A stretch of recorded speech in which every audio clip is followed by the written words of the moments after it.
তাহলে বুঝতেই পারছো যে পার্সেন্টেজটা অনেকটাই কম, তাই তো? ওকে, তো আমাদের এমএসএমই টুল রুম কলকাতা হচ্ছে সেন্ট্রাল গভর্নমেন্ট অফ ইন্ডিয়া একটা অর্গানাইজেশন, ঠিক আছে? তো আমাদের এই এমএসএমই টুল রুম কলকাতার দুটো উইং আছে, একটা হচ্ছে প্রোডাকশন উইং আর একটা হচ্ছে আমাদের ট্রেনিং উইং।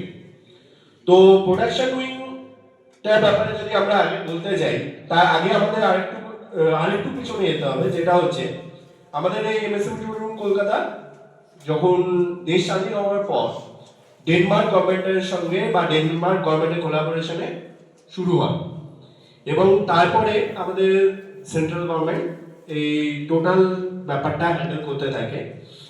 আর তারপরে প্রথমে আমাদের যেটা শুরু হয় সেটা হচ্ছে প্রোডাকশনের কাজ। প্রোডাকশনের কাজ হতে থাকে এবং প্রোডাকশনে আমাদের অ্যাচিভমেন্ট বলতে যেগুলো না বললেই নয় সেগুলো আমি একটুখানি বলি। তোমরা সবাই চন্দ্রযানের নাম শুনেছো তো? চন্দ্রযান, চন্দ্রযান 2, চন্দ্রযান 3। চন্দ্রযান 2 এবং 3 তে যে কিছু পার্টস আমাদের এমএসএম টুল রুম কলকাতায় তৈরি হয়েছে। তাছাড়াও মঙ্গলযানের ব্যাপারে তোমরা জানো, মঙ্গলযান গেছে, সেই মঙ্গলযানেরও কিছু পার্টস আমাদের এমএসএম টুল রুম কলকাতায় তৈরি হয়েছিল। যে কয়েন আমরা ইউজ করি, 5 টাকার কয়েন বলো বা 10 টাকার কয়েন বলো বা 1 টাকার কয়েন বলো, সেই কয়েনের যে ডাই হয় মানে যে ছাঁচটা তৈরি হয়, সেই ছাঁচটাও কিন্তু আমাদের ওখানেই তৈরি হয়, ঠিক আছে?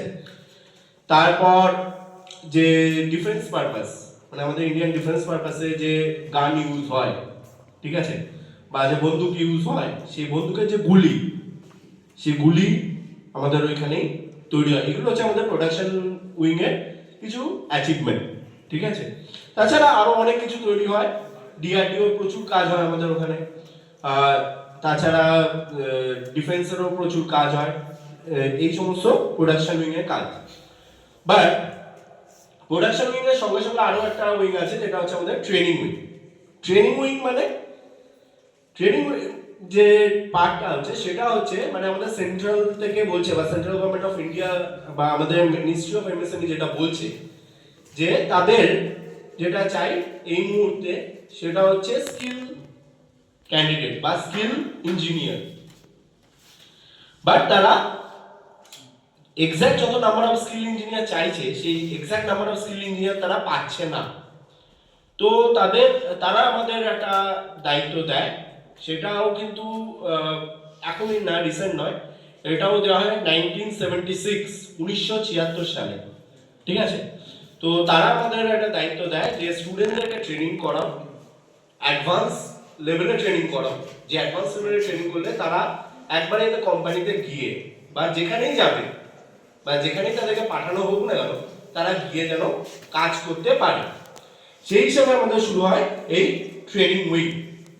তো আমাদের ফার্স্ট যে ট্রেনিং এর রিগার্ডিং কোর্স চালু হয় সেটা হচ্ছে DTDM, diploma in tool and die making, ঠিক আছে? তো এইভাবে ডিটিডিএম, তারপরে DIM, diploma in mechatronics, diploma in mechanical, এইভাবে কিছু ডিপ্লোমা কোর্স আমাদের চালু হয়। সঙ্গে সঙ্গে আরো কিছু জিনিস চালু হয়, মানে এখান থেকে তো মানে স্টুডেন্ট বেরোতে একটু টাইম লাগে, যেহেতু ডিপ্লোমা কোর্স একটুখানি টাইম টেকিং, 3 বছরের কোর্স, ডিপ্লোমা কোর্স তোমরা জানো। তো তার জন্য তারা কি করে, তার জন্য তারা শর্ট টার্ম কিছু কোর্স নিয়ে আসে। শর্ট টার্ম কিছু কোর্স বলতে শর্ট টার্ম এবং মিডিয়াম টার্ম কিছু কোর্স নিয়ে আসে, যেগুলো হচ্ছে তোমাদের কিছু 1 মাসের কোর্স আর কিছু 6 মাসের কোর্স। এই 1 মাস বা 6 মাসের কোর্স করার পরও কিন্তু আমাদের ওখান থেকে যেমন ডিপ্লোমা কোর্সের রিগার্ডিং 100% প্লেসমেন্ট অ্যাসিস্ট্যান্স প্রোভাইড করা হয়, এই 1 মাসের বা 6 মাসের কোর্সের রিগার্ডিংও কিন্তু সেম অ্যাজ ইট ইজ আমরা প্লেসমেন্ট অ্যাসিস্ট্যান্স প্রোভাইড করি, ঠিক আছে? এবং এই 1 মাস বা 6 মাসের কোর্সের রিগার্ডিং যে জিনিসগুলো শেখানো হয় সেটা কিন্তু তোমরা ভেবো না যে আমরা যে জিনিসগুলো এখানে কলেজে শিখছি বা কলেজে জানছি সেই জিনিসগুলো উপরে না, ওগুলো কিন্তু টোটালি অ্যাডভান্স লেভেল ইনস্ট্রুমেন্টের রিগার্ডিং বা অ্যাডভান্স লেভেল মেকানিজমের রিগার্ডিং, কিন্তু সেই ট্রেনিং গুলো আমরা তোমাদেরকে প্রোভাইড করি। তারপরে আমরা তোমাদেরকে ডাইরেক্ট জব ফিল্ডে পাঠাই। তো সেই রিগার্ডিং আমরা আজকে তোমাদের কাছে এসেছি।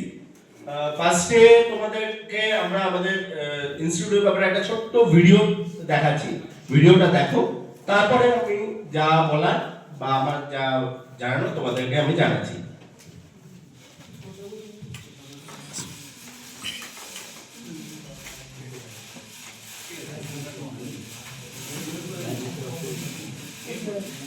Podemos